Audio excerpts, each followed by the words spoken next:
Տարեդարձի ինքնանկար հաղորդման հյուրն եմ երաժիշտ փողային գործիքների վարպետ Նորայր Քարթաշյանը։ Բարև ձեզ։ Բարև ձեզ։ Պարոն Քարթաշյան, ինչ կպատմեք ձեր մասին, որտեղից եք սերում։ Ես ինձ համարում եմ այդ առումով բախտավոր, որովհետև բավականին պատմություն ունենք։ Դեռ սկսած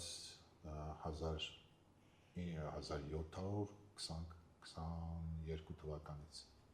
Հարություն պապը, որը ուներ 7 որդի, որոնք բոլորն էլ քարտաշներ էին, շատ հետաքրքիր է։ Ու Հարություն պապը հիմնվելով Տավուշի մարզի Այգեձոր գյուղում հիմնադրեց այդ մեր քարտաշյանների գերդաստանը։ Սկզբից մեր ազգանունը եղել է Սևունց, բայց հետո Ծխամատյանի մեջ նշվել է որպես Քարթաշյաններ, քանի որ իրանք մասնակցությամբ քարտաշներ էին,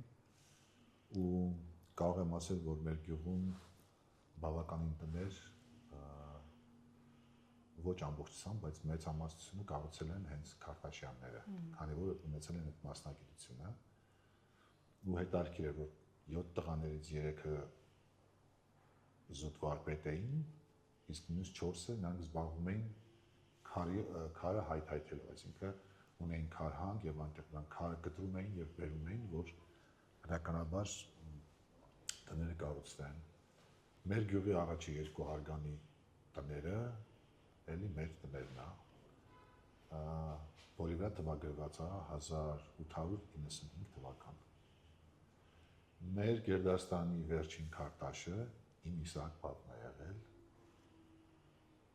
Դրանց հետո հայրս արդեն ինքը արվեստի մշակ էր, թատրոնի դերասան, տաղանդավոր մարդ, եւ ես իրակերտվածքն եմ կարող եմ այդպես ասել։ Այո, այդպես կարող եմ ասել, ու բավականին հարգանք վայելող ընտանիք մեր ընտանիքը մեր գյուղում Տավուշի մարզ գյուղ Այգեձոր Քարտաշյաններ, որոնք որ նաեւ ունեցել են տարբեր ճյուղեր, որոնք որ նաեւ հետագայում հաստատվել են Իջևանի շրջանի Աչաջուր գյուղում, եւ նաեւ ունեցել ենք Արտեմ պապ, որը որ գնացել է սկզբից եղել է Թիֆլիսում եւ հետո տեղափոխվել է Լեննական, եղել է մեծահարուստ մարդ, բնականաբար սովետականության ժամանակ գուլակաթափ արվել, բայց Ջաջուրի Լեռնանցքի մեքենասներից մեկն է եղել, որ այդ Լեռնանցքը հատելու ժամանակ մեծ փոխանվիրաբերել, այնպես որ մենք ունենք նաև մեր Արտեմ պապի զավակները, նրանց շարունակությունը, որոնք որ ապրում են Գյումրիում եւ կրում են մեր Քարտաշյան ազգանունը։ Այս իմ ընտանիքի ու իմ գերդաստանի պատմությունը, որ ես սիրով կուզեի ներկայացնել ձեզ։ Որ տարիքից եք ձեզ հիշում մանկության ձեր ամենավառ հուշերը։ Կարող եմ ասել, որ երևի 4 տարեկանից կամ մի քիչ ավելի ուշ այդ ժամանակներից եմ ինձ հիշում, ու դե վառ իրադարձություններ շատ են եղել, բայց օրինակ մի հատ կարող եմ տենց շատ ես հիմա եմ անդրադառնում դրան, որովհետև դե այդ ժամանակի ընթացքում ազդեցությունը բնականաբար ես զգալով, քանի որ նույն մասնագիտության մեջ եմ, ու ես երբ որ սովորում էի արդեն երաժշտական դպրոցում, ու աբոնենտներ էին բաժանում, որ պիտի գնան պարտադիր դասական երաժշտություն, եւ ոչ միայն դասական, բայց դասական ավելի շատ է, քանի որ ես էլ սովորում էի կլարետի դասարանում, այսինքն դասական երաժշտություն եմ սկսել, ու շատ հետաքրքիր էր, որ Բրանդենբուրգյան համերգը Բախի, որ հիմա եմ ես դա անդրադառնում, շատ է երրորդը, որ իմ մանկության բանն է եղել, ամենասիրած ստեղծագործությունն է։ Ես իհարկե այդպես տենց խորապես ծանոթ չէի իրան, ես միայն որպես զուտ երաժշտություն էի իրան հիշում, ու ես ինձ նմանեցնում եմ հիմա այն ժամանակ Թորիկին, երբ որ Թորիկը նայում էր ու տեսնում էր, որ աղավնիները ոնց են թռնում, շատ հետաքրքիր էր, որ այդ մեր համերգադահլիճում, այդ դպրոցի վերևում այսպես մի հատ անցք էր, ու ես այդ երաժշտությունը հենց որ սկսում էր այդ դասական համերգի ժամանակ մեծամասնությունը դժկամությամբ էին դրան մասնակցում, այսպես փախնում էին, խուսափում էին բան, ու ես հիմա եմ անդրադառնում, որ ինչու իմ մոտ մի հատ հետարքիր բան կար, sense մագնիսական բան կար, որ ձգում էր ինձ դեպի այդ երաժշտությունը, ու ես երբ որ նայում էի այդ առաստաղը բարձր էր բնականաբար, աչքերս փակում էի, սկսում էի նայել եւ նաեւ ընթացքում աչքերս փակում էր, ու ես հիշում եմ, որ ես ինչ ապրումներ էի ունենում այդ ժամանակ, ու այդ ժամանակից շատ հետաքրքիր այդ ներդրումը, այսպես ժամանակի ընթացքում շատ հետաքրքիր հետագայում իմ վրա ազդեցություններ այսպես ունեցավ, ու մեկ էլ մի հատ հովիվ կար, որի անունն էր Նիկոլ։ Ու ես սկսում էի իրան հարցեր տալ։ Ես դեռ այդ ժամանակ չգիտեի, որ ես պիտի հովվական սրինք նվագեմ։ Շատ հետաքրքիր է։ Տեսնում եք, որ դա հետո այդ առիթը հանդիսացավ, որ ես հայկական սրինք նվագեմ, այսինքն հայկական հովվական գործիքը։ Բայց ես գնում էի ու սկսում էի իր հետ ընկերություն անել։ Ինքը ասում էր, բա բոլոր երեխաները գետում լողանում են, չգիտեմ ինչ որ տեղերում են, ուրիշ հետաքրքրությունների մեջ են դու ինչի ես գալիս այդ հարցերի, ինչի ես այդ տալիս, բան։ Ու ես հիմա քանի որ արդեն հետ հայացք եմ նետում դրան, ես հասկանում եմ, որ դա ինքնաբուխ էր, ու դա երևի այդպես էլ պիտի լիներ։ Պարոն Քարտաշյան, կպատմեք ձեր ընտանիքից։ Այո, սիրով, հայրս Գրիգոր Քարտաշյանը թատրոնի եւ արվեստի մշակ, այդպիսի մի տաղանդավոր անձնավորություն էր։ Իհարկե Իսակ պապիկիս ընտանիքն էլ մեծ 8 երեխա են եղել, իսկ մեր ընտանիքից անձամբ արդեն մեր հայրիկիս ընտանիքից կարող եմ պատմել, որ արվեստի մեջ ենք մեծացել։ Ես իմ մանկության հուշերի մեծ մասը գնում է թատրոնի փորձերը, ներկայացումները, այդ ամբողջ դեպք, քանի որ մենք գիտենք, որ թատրոնը մի հատ հետաքրքիր ինքնատիպ օրգանիզմ է ապրող, ու այս օրգանիզմի մեջ կողքից նայել եւ նաեւ եւ կողքից որպես դիտորդ, ոչ թե մասնակից, եւ նաեւ լինել դրա անդամներից մեկը, այսինքն դրա մեջ մեծանալ, ինձ համար շատ մեծ բան էր, այսպես կյանքային դպրոց էր, արվեստի մեջ մոտիկից շփվելը, process-ին հետևելը, այսինքն ինչպես է ծնվում այդ ամեն ինչը ժամանակի մեջ ու դրան հետևել, իհարկե ես որպես ուսումնասիրող չէի դրան հետևում, այլ իմ կյանքի մի մասն էր դա։ Դրա համար շատ հետաքրքիր բան էր, որ իմ վրա այդ ազդեցությունը բավականին ես եմ համարում, որ բավականին զգալի է։ Եղբայր ունեմ եւ քույր ունեմ, եղբայրս հոգեվորական է, Տեր-Աբել Քարտաշյանը, այո, եւ ինքն էլ հայրիկիս բավականին նման է եւ ինքն էլ այսպես ազնիվ առաքելությամբ է ապրում, դրա մասին ես չէ որ պիտի ասեմ, դրա մասին ժամանակը ժողովուրդը կասի դրա մասին։ Անձամբ իմ ընտանիքը ունեմ 3 զավակ, Գրիգոր Քարտաշյանը, որ ավագ որդիս է, էլի երաժիշտ է, էլի սրնգահար է, իմ ճանապարհով է գնում, Գևորգս եւ Սոնաս։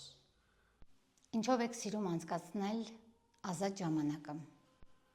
Ուրեմն կարելի ասել այդ առումով ես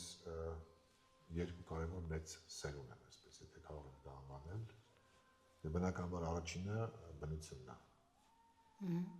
Շատ եմ սիրում լինել բնության մեջ, ամեն մի վայրկյան ապրել, լսել լռության ձայնը։ Եվ նաև մյուս սերը, որ ես ազատ ժամանակ սիրում եմ զբաղվել, դա էքսպերիմենտներ անել տարբեր երաժշտական գործիքների հետ կապված, որի արդյունքում արդեն մի քանի տարբեր գործիքներ ես իմ հեղինակած գործիքներով պատրաստել եմ, հիբրիդային գործիքներ, օրինակ հայկական շվիի եւ հայկական սրինգի հիբրիդ գործիք, հայկական դուդուկի եւ հայկական սրինգի հիբրիդ գործիք, թափանցողությամբ։ Դա իմ ազատ ժամանակի, մի քիչ ազատ ժամանակից էլ ավելի տանում է իմ ժամանակը, այսինքն տանում է, այսինքն ես դա ներ եմ դնում որպեսզի այդ ստեղծագործական իմ ծարավը դրանով բանանեմ, ոնց որ հնարավորությունների իմաստով հագեցնեմ ու կարծում եմ, որ բավականին լավ գործիքներ արդեն ստացել եմ եւ էլի նախանշվում են գործիքներ, որոնք որ ոչ թե հիբրիդային, այլ ամբողջովին իմ հեղինակային գործիքները դեռ առջևում կլինեն։ Հեղինակային գործիք ասելով ինչ նկատի ունեք։ Գործիք, որը որ որևէ գործիքից տպած չի, այսինքն ընդօրինակած չի։ Իմ այսինքն ամբողջովին 0-ից իմ մտահղացումը ես պիտի ներդնեմ, արդեն դրա էսքիզները կա, հետագայում, այսինքն մոտ ժամանակներում կարծում եմ, որ ինձ կհաջողվի, որ էքսպերիմենտների մեջով անցնելով, փորձառության մեջով անցնելով, բերեմ մեջտեղ այդ նոր գործիքը, որ հետաքրքիր հնչողություն է, որ հողային է ու դուդուկին եւ նման է, բայց նաեւ շատ նման չի։ Նման է ինչ առումով, որ ընտանիքը այդպիսի բան ձայնոց է այդպիսի դուդուկի նման կլինի, բայց ձայնը լրիվ հետաքրքիր ուրիշ երանգներով նոր ձայն։ Ինչպես սկսվեց ձեր մասնագիտական ուղին։ Մի քիչ դա այտենց ֆիքսել, որ ժամանակից սկսել, մի քիչ դժվար է, բայց հիմնականում կարող եմ ասել, որ դա գալիս է տարիքի հետ, գիտակցության հետ, երբ որ դու ձեռք ես բերում տեսակետ, մոտեցում, որովհետև դե մեծ երաժշտական ոճերի հոսքերի մեջ լինելը ավելի այդ իմաստով դյուրին է, բայց ընտրություն կատարել, այսինքն կողմնորոշում, հա, ես չէի ուզի անել սա, ես կուզեմ անել սա, եւ նաեւ դրան կանպայման կուզեի գումարեմ այս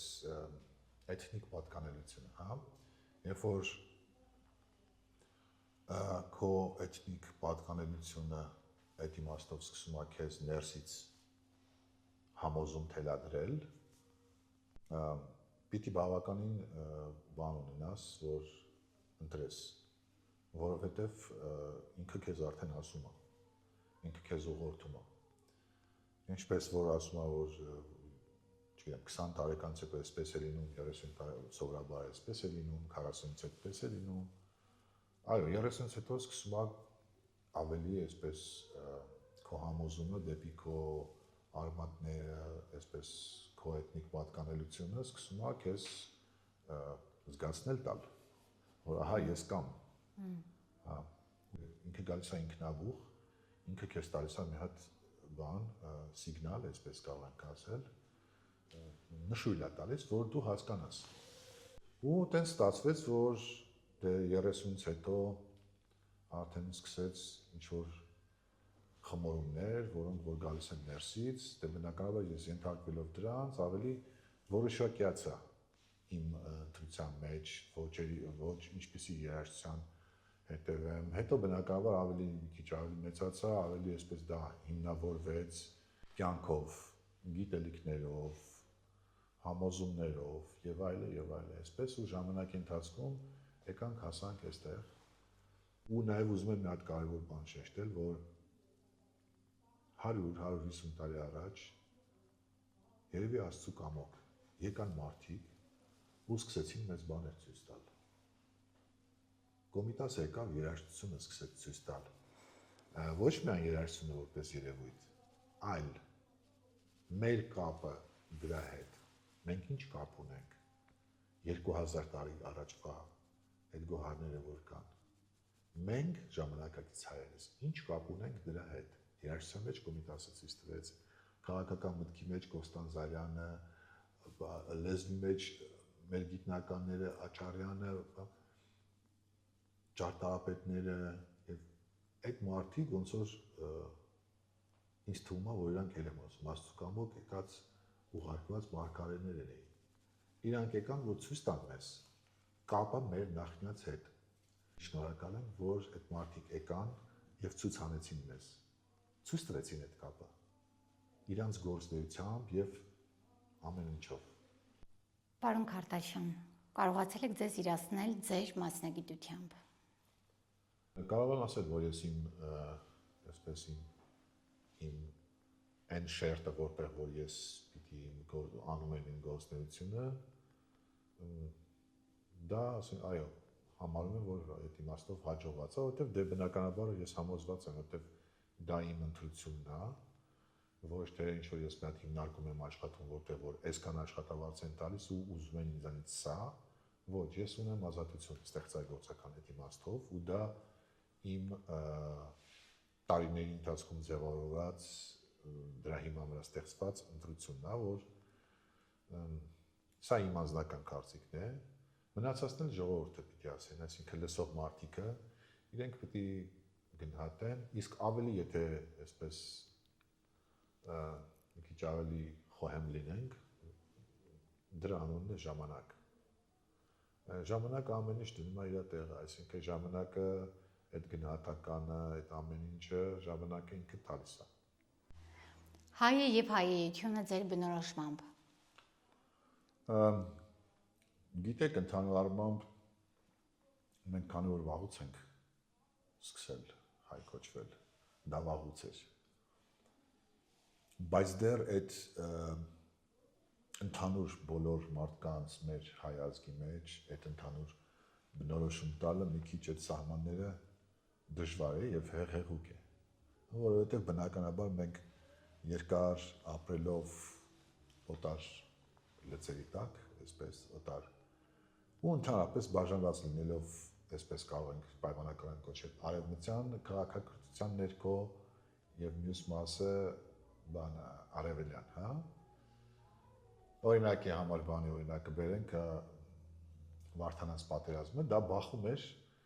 հունական կուսակցության, այսինքն եվրոպական մտածողության, այսինքն արևմտյան մտածողության եւ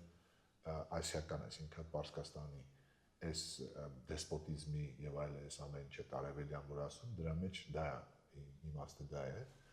Նկատեմ այդ ժամանակներից այդ բանը կա, ոնց որ ու մենք չենք կարողացել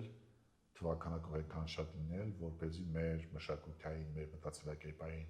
ազդեցությունը գոնե մեր ժողովրդի վրա երկար ժամանակ տևական ունենալ ու դա որպեսզի ձևավորվի մեր մտածելակերպային հենքը եւ այլ եւ այլ։ Բայց դե ընդհանուր առմամբ, եթե վերցնենք, ասենք թե մենք հայ չենք, հիմա ասես նայում ենք։ Քանի որ ես երկար տարբեր երկրներ եմ շրջագայել եւ դա երկար է եղել, ու ես հետքեր եմ տեսել միշտ տարբեր երկրներում։ Օրինակ եկեղեցիների տեսքով, չէ՞։ Հիմա նայենք, այսինքն արդեն կարող ենք ասել, մի մատ կարող ենք ծալել, որ բան ստեղծարար, բայց ստեղծարար ճարտարապետության մեջ։ Այո։ Կոնկրետ նշենք։ Հետո արարող, էլի ինչ եմ ասում։ Աստված ասում է մեզ, ասում է ես տվել եմ ձեզ հնարավորություն։ Մի հատիկ դնում ես 36 հատ վերցնում ես։ Ինքը ասում է հացի մասին։ Ու միշտ մենք նրան հետևել ենք։ Հայը օրինակի համար Քուրդիստանում, Իրաքի հյուսիսում հայերին չեն ասում հայ, հայերին ասում են ուստադ, որ նշանակում է վարպետ, որովհետև, ասենց ասեմ, 100-ից 98-ը վարպետ են։ Մեկը այսպես կլայեկում է բաները, պղինձները, մեկը կոշկակարա, մյուսը սա արհեստներ ունեն շատ ու մեծ հարգանքի մեջ են հայերը։ Լիբանանում, Սիրիայում այդ երկրներում, որտեղ որ կոտրածից հետո ապաստանել են մեր հայրենակիցները ու իրանց շրջանում շատ մեծ բան, ասենց հարգանքի մեջ են հայերը։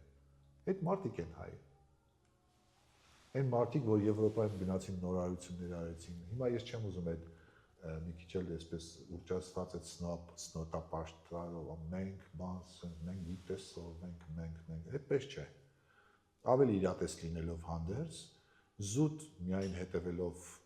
մեր հայկական հետքերին, հա, Եվրոպայում, ասենք օրինակի համար Անին, որ ավերվեց, շատ հայեր գնացին Տրանսիլվանիա, Բուկովինա, այդպիսի տարածքներ, որոնք որ ավստրո-հունգարական կայսրության տարածքում էին։ Հրաշալի ինձ մարդիկ կան, իրանց անունները մեր ազգի մեծ մասը չգիտեն։ Որոնք որ ասենք, չգիտեմ, ասենք Հունգարիայի ազգային հերոս, Հունգարիայի ներկայացուցիչ ավստրիական բանում, պարլամենտում, Ջահասպանյաններ մի ամբողջ տոհմ կար, որը որ այդ երկրներում ասենց ամեն ինչի եսի ինչերի սկիզբներ դրեց։ Ջահասպանյաններ էլ կոչվում էին։ Այո, դե Մոլնար հետո դարձան իրանք, բնականաբար։ Դե հա։ Համաձայն եք, որ Հայաստանում ապրում են կամ ուժեղները, կամ անճարները։ Որ տեսակին եք պատկանում դուք եւ ինչու։ Ինչու չեք ապրի մի այլ տեղ։ Դե հարցը բավականին ընդգրկուն է, կարող եմ ասել։ Մի քիչ չեմ համաձայնվի այդ կարծիքի հետ, որ միայն մնացել են ուժեղները եւ անճարները։ Պարզապես գնացողներին էլ չեմ կարող մեղադրել, բայց մի հարց կտամ։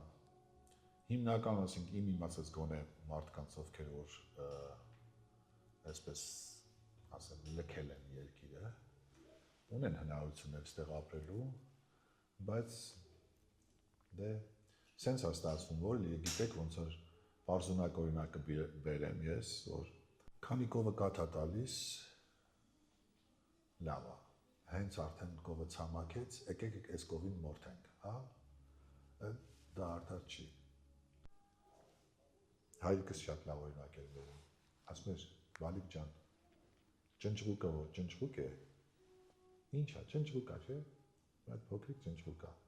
նույնիսկ նա իր բույնը ունի, էլ չենք խոսում մարդու մասին։ Հրաշալի խոսքեր,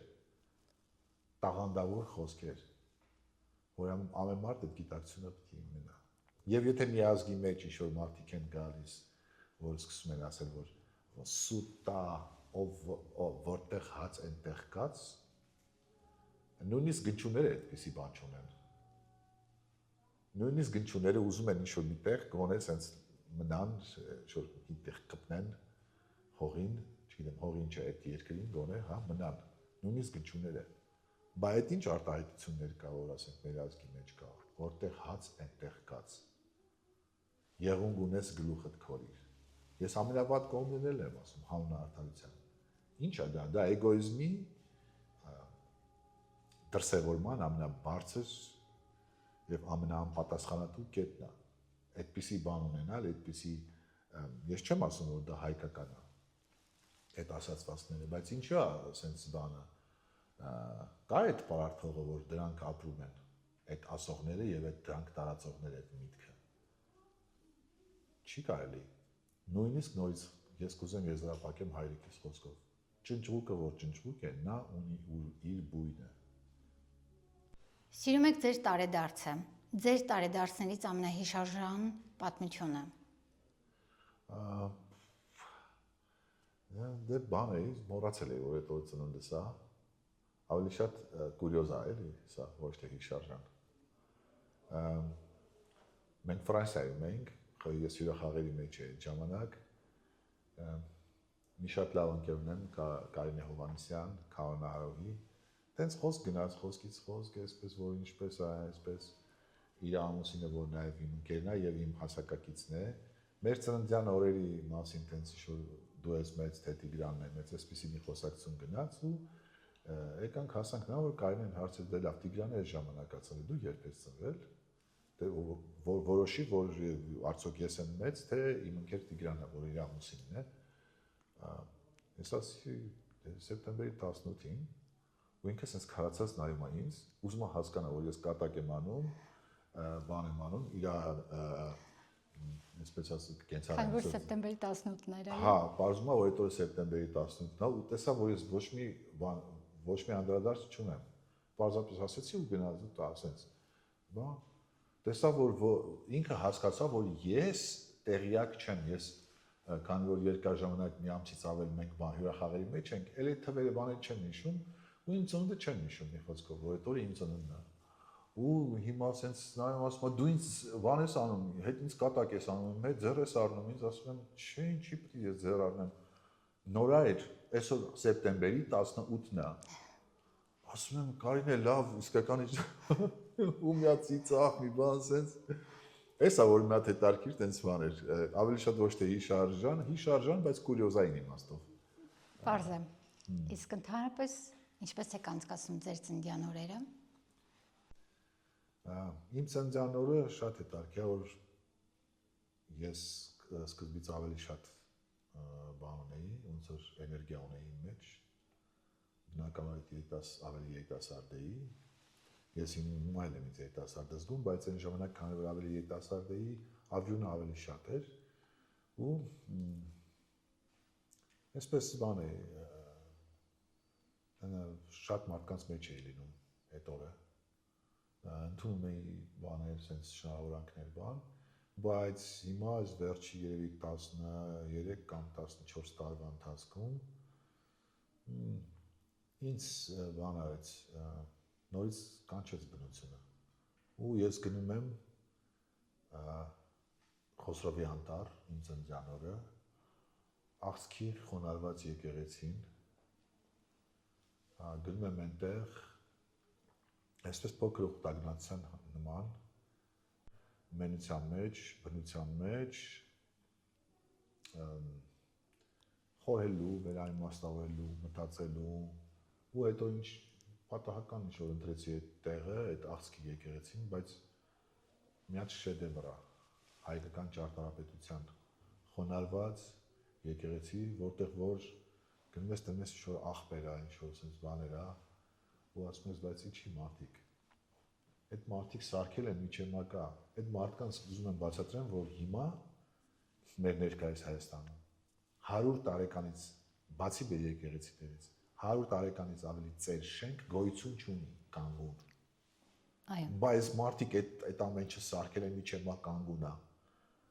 Չեք ուզում գնաք այդ քարերը պատճեք, ձեր նախնիները այդ քարերին ձեռ են տվել։ Չեք ուզում այդ բանը, չեք ուզում գնաք այդ բանը հաղորդություն ստանաք այդ իմաստով, որ քո նախնիներից մեկը այդտեղ եղել է, ինչ որ ձեռքով ձեռ ատվել այդ քարին։ Գնաց այդ քարին ձեռ տաս այդ էներգիան վերցնես, չգիտեմ։